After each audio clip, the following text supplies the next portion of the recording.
Sababu wanaume nchini Tanzania mmetakiwa kuhakikisha mnatunza ujauzito mpaka mtoto anapozaliwa ili kuepusha madhara yatokanayo na kutowatunza kina mama mnawasababishia ujauzito, ikiwemo kufika kwa wakati kujifungua bila kutoa mahitaji ya muhimu yanayohitajika.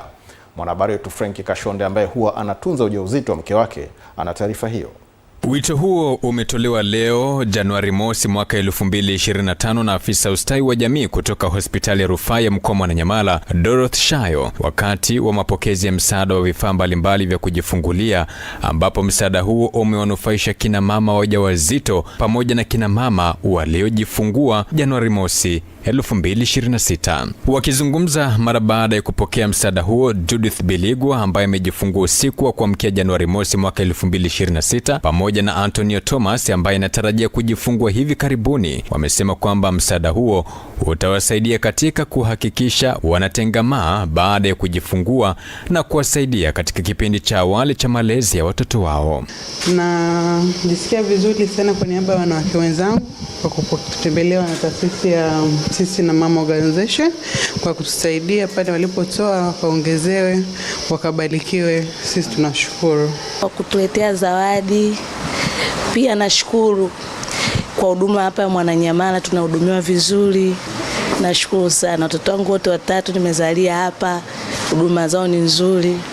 Nashukuru pia. Kwa upande wake, Dr. Hanafi Said kutoka idara ya magonjwa ya watoto hospitali ya rufaa ya mkoa wa Mwananyamala, akipokea msaada huo kwa niaba ya uongozi wa hospitali hiyo, amesema kwamba hii ni faraja kubwa kwa kina mama wanaotarajia kujifungua. Ningependa kutoa shukrani zangu za dhati kwa Sisi na Mama, taasisi ambayo imekuja kutoa msaada leo kwa wamama ambao wamejifungua siku ya mwaka mpya, lakini wale ambao wanatarajia kujifungua siku hii.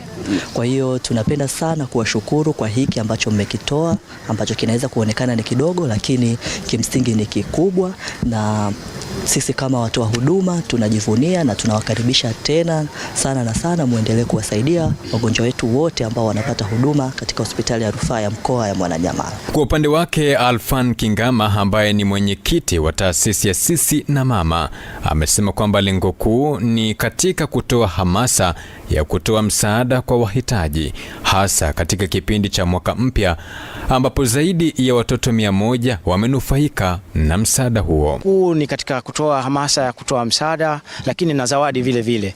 Na safari hii tumewafikia wamama wajawazito kwa kuwaletea vitu mbalimbali, kwa maana kwamba sabuni, mafuta, lakini vile vile na taulo zao ambazo za kwenda wakati wa kwenda kujifungua, lakini na vitu mbalimbali kwa maana mabeseni, ndoo na kadhalika.